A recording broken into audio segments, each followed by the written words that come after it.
Welcome to the What to Read Next podcast. In this podcast, your host, Lori Amin, will interview published authors to chat about their work, journey to getting published, and their book recommendations.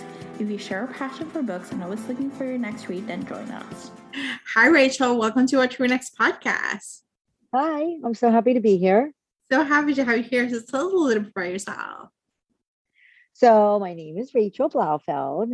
I live in Pittsburgh with my two beagles, my husband, and I'm recently an empty nester. So both of my kids are in college.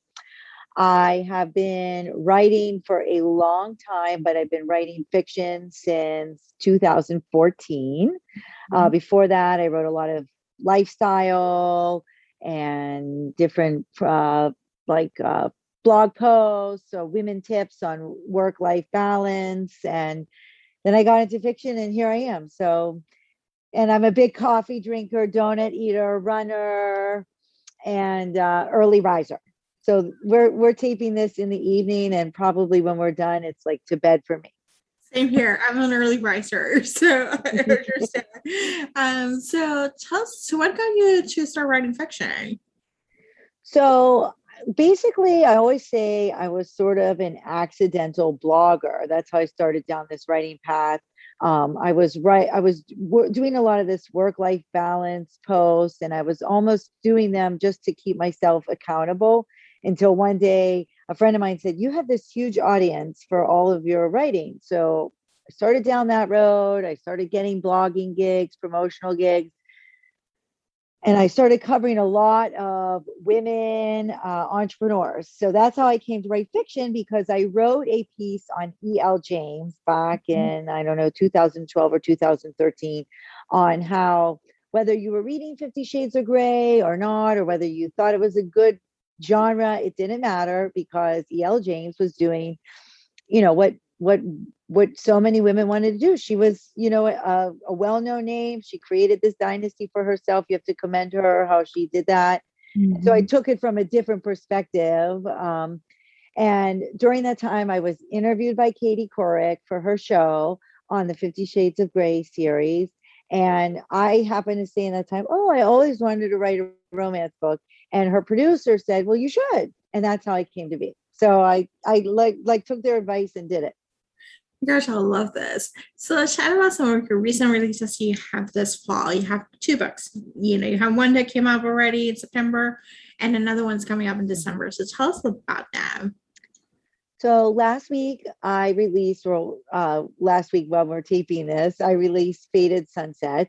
And that is a very messy, very angsty, not your normal romance, but it ends happily like a romance should, with everything tied up in a neat bow. So I was super excited about this release. I still am. I fell in love with these characters. It was the type of book that I was crying while I wrote it. And then at the end, I felt really fulfilled that they were able to find their happy ending together. So it takes place in Boston, and I don't want to give a lot away. The hero's name is Mick, and I've had someone say to me that they wished every woman had a Mick in their life. He's an absolute gem, alpha, but a gentle alpha, if that makes sense. Mm-hmm. And so he's a really great character. And the woman in the story, Margaret, who he calls Margot, she's a writer, but it's not about me. And so it was a really great book to write. And it really just revived a lot of my creative juices in doing that.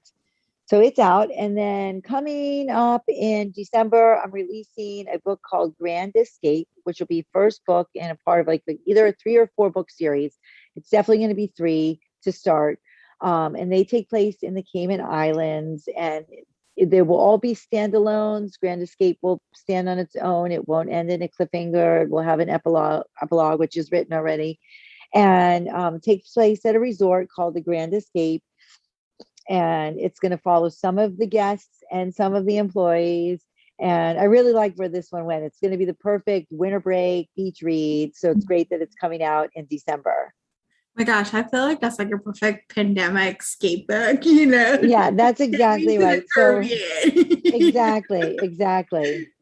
Yeah, so I just moved to Florida because it's closer to the Caribbean. I'm from Puerto Rico, so one of the reasons why I was like I chose Florida is because it's a 2 hour flight to the Caribbean, fairly easy. So I was like, any Caribbean islands, I'm like, okay, that's when I'm gonna be traveling to. So We're all going to come visit you now. We're all going to yeah, come visit you. Go to Florida and the Caribbean. Exactly. yeah, yeah. Caribbean is just I think it's like white sand, clear water, just relaxing. Just yeah. Exactly. And that's the whole background of Grand Escape. I mean, it's a beautiful setting and it's going to take you away and it's a great little fun romance. Yes, it does have some angst. Yes, it has a little tension, Mhm. but it's not as high octane angst as Faded Sunset is. So I always have to add a little dose of angst in there. It's just how much I sprinkle in. I love this. All right, so we got some book recommendations, and you're going to be talking some messy, angsty, just some angsty books. Like messy. The messier, the better. So talk to me about Absolutely. some of those books. Okay, so I was busy trying to compile my list of, what my favorite books were. And I came up with a couple and I should add, I'm going to actually toss in one we didn't talk about, my all-time favorite, but we'll get to that at the end. But so one of my all-time favorite books is Undeniably You by Jewel E. Ann. Mm. And Jewel is, full disclosure, she's an author friend of mine, but we didn't become author friends until after I read that book. So I downloaded that book before I was getting onto a long flight. And I'm notoriously like someone who runs to the bathroom, believe it or not. This may be too much TMI, but to pee like every 10 minutes. And I read this book on the flight. I never got up one time. I couldn't even stop reading to go to the bathroom. I read it cover to cover. Mm. And it's super angsty, super tense, super full of feelings, everything that I love.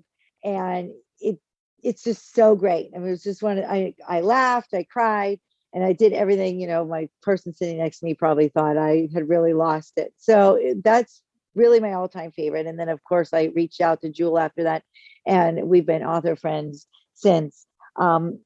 Two other books that I love are, which is funny, they're both rock star books, and I'm not normally a rock star like genre, but The Idea of You by Robin Lee and How to Kill a Rock Star by Tiffany, and I might botch her last name, DeBartolo. Yes.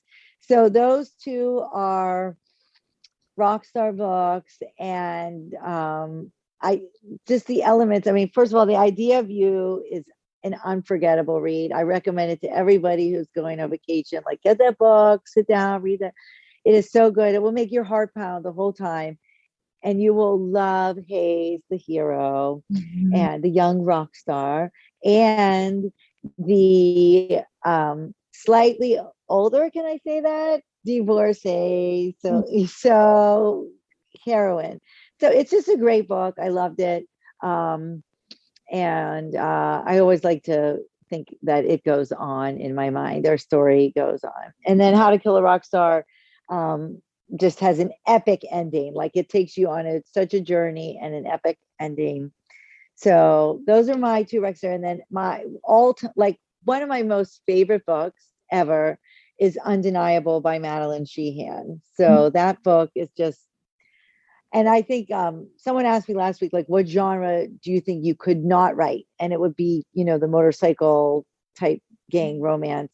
And that book just has it all for me in that genre. And I just love it. So Deuce is my favorite hero probably of all time. I love this. Yeah, I have to say, I recommend the idea of you to anyone too. It's like you just need Harry Styles fan fiction. Like you just Oh, in I your know. life. Like that is just like so cuddly and so good.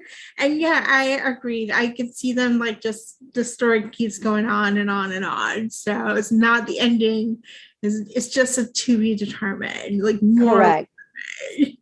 Yes, it's just their beginning, but it's so fabulous. And I bought that book when it first came out, and I don't know, something about it, like I waited maybe 2 years to read it. It sat on my Kindle, and then it was just another one like, oh, I'll just crack this open, and unable to move from my seat, my pins and needles in my butt because I'm not getting up, and it was just so good. Yeah, I ended up buying it. I tend to buy books like on sale and just different places. And so this book I paid $9.99 on Kindle. And I was like, I remember being like, this better be a good book. You know? Yeah. And I just picked it up because I was like, I kept hearing about it from different influencers and different people were talking about it before the pandemic. It was like 2019. And I was in a bar class. I was waiting for a class and I was like, let me just download it. And I started reading. I was like so pissed I had to go to class before, and I was like, I want to keep reading. Like I don't want to stop, you know. I hear you. I hear you. So yeah, it is a good book to read. It's a perfect vacation book. I think that's like a perfect plane read just to get. Absolutely. Yeah. Absolutely. So what are you currently reading? And I love the story that you're going to be sharing. So. Okay, so this summer I was asked to be a guest in a book club. They were going to read a book of mine, and they asked me to come on and be there for the book meeting. And I felt really nervous about that because I even said to them, I'm like, you don't have to like the book. You don't have to like every aspect of the book. Like, just because I'm here, I want you to talk honestly. I was nervous about being there in the book club. Like, I wanted them to talk honestly.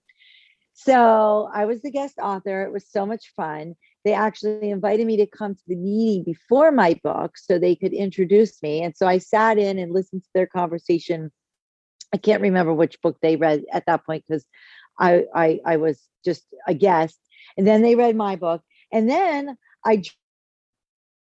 after that, and I've already read 2 books that they read in the book club, and the third meeting is coming up, and I already finished that book. So but what we read in our last book club that we already discussed was, and I always botch the title, so let me just make sure I get it right, is The Last Thing He Told Me by Laura Dave, which was the Reese Witherspoon pick. They pick a lot of popular books, like the one before that was It Ends With Us by Colleen Hoover, which I had already read, but it was fun to be in the meeting.